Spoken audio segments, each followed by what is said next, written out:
Welcome to my kitchen. I'm Nandita. We're going to make a chestnut and poppy seed kheer today. I have a pan here. It started up with about 1.5 tablespoons to 2 tablespoons of ghee. If you don't want to use ghee or are averse to it for dietary reasons, use whatever fat that you're going to use in normal cooking for this.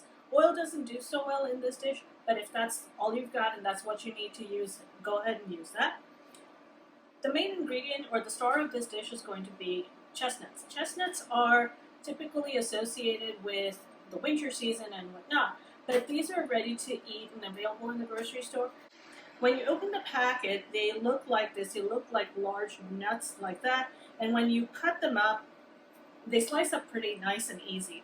So that's what the star ingredient, because it's going to add a lot of nice depth and flavor to your dish. This is semolina vermicelli. This is vermicelli that's made with semolina. If you don't have these, you can use angel hair pasta and chop it up to really, really thin chunks. But ideally, I'd want you to try and find the semolina vermicelli. If you cannot find it or don't have the means to go out and look for it, use parboiled rice or use your sushi rice, or you can even use basmati rice, and that works just as well. If you're going to use basmati rice or any kind of rice for this dish, I'd recommend that you soak it for about an hour in just cool water and drain the water before you add it to the dish in place of the semolina vermicelli. We're going to use about 1 tablespoon of poppy seeds, and we're going to use a really fun ingredient, the black cardamom. The black cardamom is a cousin of the green cardamom. It is very dense in flavor, and you won't see me adding it in here, and I'll tell you where I've added it. Alright, so this is nice and getting warm. What I'm going to do is toast the vermicelli in here. This is about 1/2 cup of vermicelli, and you'll be surprised at what it ends up fluffing up to. And you want to move it around so that it doesn't brown in one spot, but you want them nicely toasted till they are a beautiful golden oak brown color.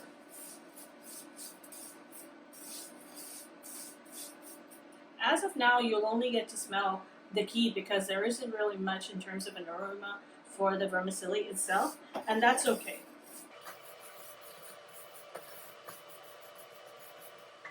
Alright, in here, while this is toasting, in here what I have is about 2 cups of warm water.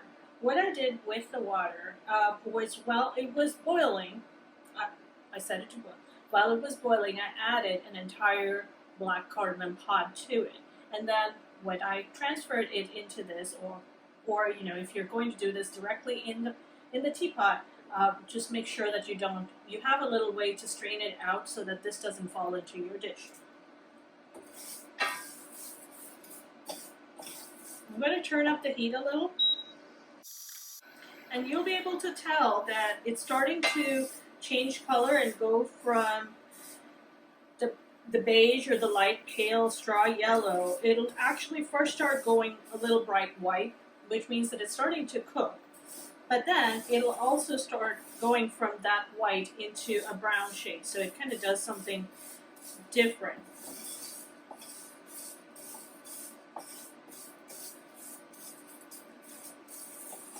And it's okay in the cooking process. It's okay if the vermicelli starts breaking up, because it naturally will. It'll become brittle and it'll want to break, and that's okay.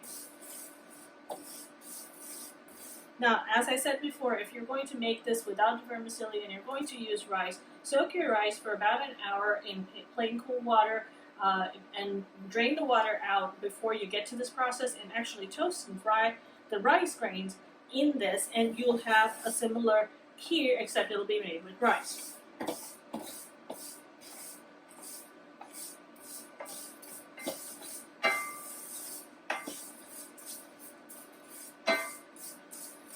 You may be able to tell, I'm going to lift it up just briefly, the color has changed from just bright white to a light brown.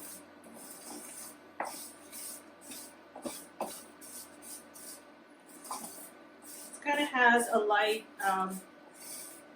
you know, like the color of wood, like a little, not to the point of looking like pine straw, but it's starting to look like to that color. All right, I'm going to interrupt the cooking process a little bit by turning the heat down, not by doing anything else, but for starters, I'm going to add a tablespoon of poppy seeds straight into the pan. The poppy seeds will pop, so you want to move them around quickly so they are not popping out of your hand. But by toasting them like this, they get a little fluffy, and it'll add a nice little texture to your kheer when it's done. All right, this is getting to be nice and brown. I'm going to add the nuts to this. Half of them, yeah, I'll just add a few.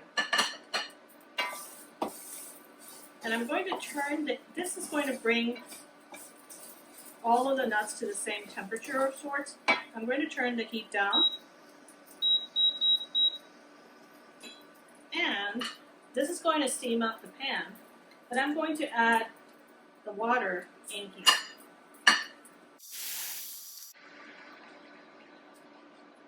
That was about a cup and a half of warm water that had been flavored with the black cardamom pod. Again, if you forget to add it into the water, that's fine. Go ahead and add it into your pot. The only challenge is that the cardamom pod looks very much like a piece of your chestnut. So you're going to end up, if you don't fish out the right brown piece out of it, you might end up with a whole black cardamom pod in your pot. And that has a very strong taste of its own, so you don't want to have that surprise. And that's why you kind of separate it out a little bit beforehand. Because you're using the vermicelli, the semolina vermicelli, it cooks really fast. So I'm going to turn the heat back up. And what I want to do with this is actually cook it so that the water evaporates, and then we're going to add some cream to it. And that's what makes it the kheer.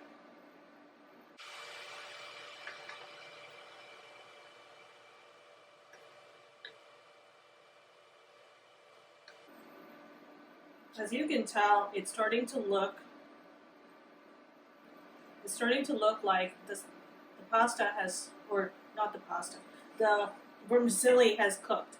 And I said pasta because actually one point in time, there was a time when I had to cook this dish and we didn't find the semolina vermicelli in time. And so we actually ended up using angel hair pasta. It did have a different taste, a slightly different taste, but it wasn't enough for me to not recommend using one or the other.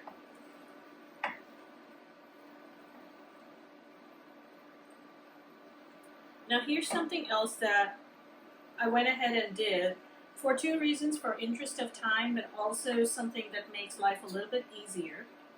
And before I tell you about this is where you can stop and make it vegan if you wish. If you're going to go vegan or you want to do dairy free, this is where you would stop and let this cook and not add the dairy products to it. You could add coconut milk if you like, or cashew milk actually if you like, to keep it vegan. And I would let it cool completely before you add it, just to add a little cream. Traditionally, because this is a kheer, you typically add milk to it or milk products to it. In this one, in the interest of time and just to kind of save some space all around, I went ahead and added sugar to the milk. And it has dissolved in here, and this was about a tablespoon to 2 tablespoons of sugar. You can sweeten it to taste, and that's again, up to personal preference. So I can see that the water is almost evaporated in the pot, and the semolina the semolina vermicelli has actually cooked all the way. So I'm going to add this. This is about a cup of sweetened milk. And you let this come to a boil again. And there are lots of nice textures going on in here. There's the texture that comes from the Semolina vermicelli. There's the texture that comes from the poppy seeds, and then there's a nice, very nice creamy texture that comes from the chestnuts. And I had reserved a few chestnuts just for fun to add over at the top, and you can add them any point in time. If you don't want to get fussy, you can always go ahead and add them in up front. The chestnuts are fully cooked, so they don't need a lot of cooking on their own.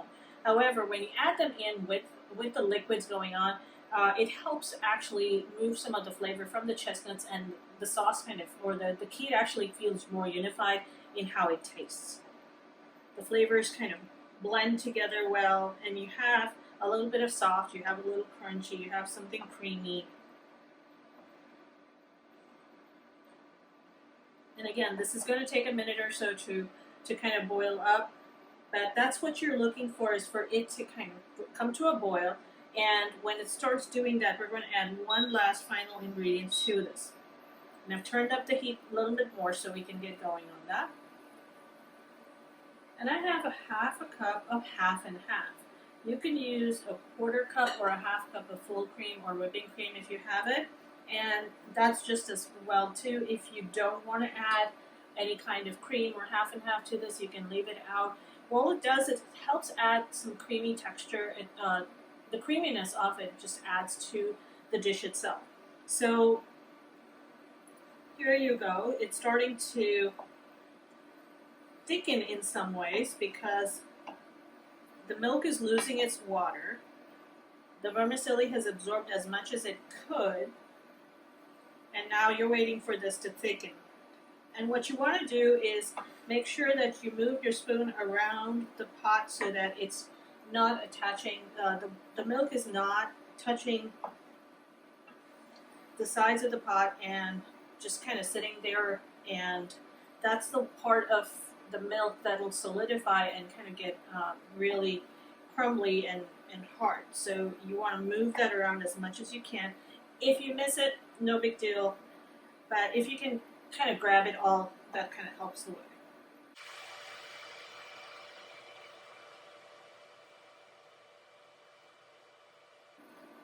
This will go on for another minute or so if I let it.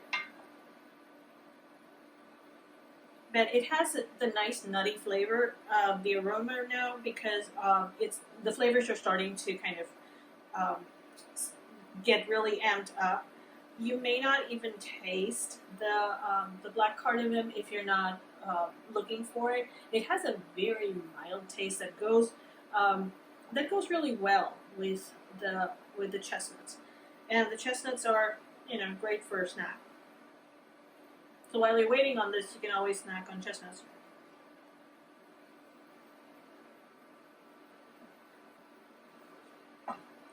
Alright, so this has thickened to a great degree,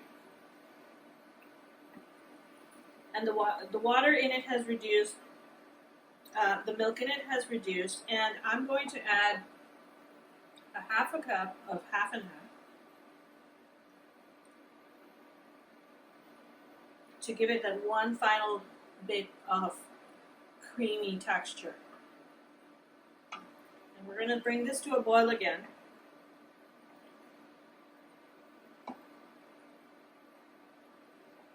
And usually it takes a little bit longer if your dairy products are all at room temperature. If you wish, you can actually warm up the milk to kind of get it going and to kind of work faster, but you're still going to want to allow some of the water in here to evaporate. If you want to cut your work by half, you can always just go ahead and use whipping cream and turn off the heat, and it'll start thickening and getting creamy very quickly. But there are many ways to add dairy into this. So you can use milk, you can add half and half, you can add a combination, you can skip it out, you can add full cream.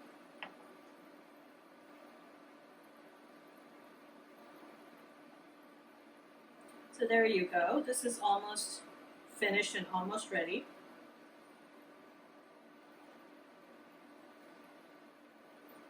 And a kheer is essentially something that's a dessert that's served at the end of a meal. It has a little dairy, so it stays creamy. If you don't add the dairy to it, it's still just as good. It's still just as tasty. It just is. It's not, it doesn't have the cream to it. So let me find something to serve it in.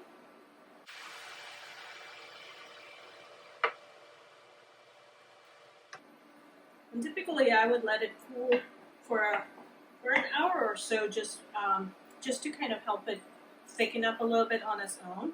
But I'm going to turn off the heat here. Here you go. A delicious and very, very decadent chestnut and poppy seed kheer. I hope you get to make it. I hope you get to enjoy it. And when you do, let me know how you made this dish your own. I'll catch you another time. Bye.